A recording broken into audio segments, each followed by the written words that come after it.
కుండ కుంభమన్రు కొండ పర్వతమన్రు ఉప్పు లవణమన్రు ఒకటి గాదే భాషలింతె వేరు పరతత్వమొక్కటే విశ్వదావిరామ వినురవేమా. భావం: కొండ అన్న కుంభము అన్న అర్థం ఒక్కటే. కొండ అన్న పర్వతము అన్న అర్థం ఒకటే. అలాగే ఉప్పు అన్న లవణము అన్న అర్థం ఒకటే.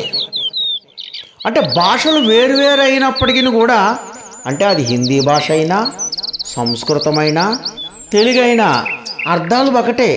అంటే ఇందులో గొప్ప భాష తక్కువ భాష అటువంటిది ఏమీ లేదు. మన మధ్య ఎటువంటి భాషా భేదములు ఉండకూడదు అని ఇక్కడ యోగి వేమన గారు చాలా స్పష్టంగా చెబుతూ ఉన్నారు.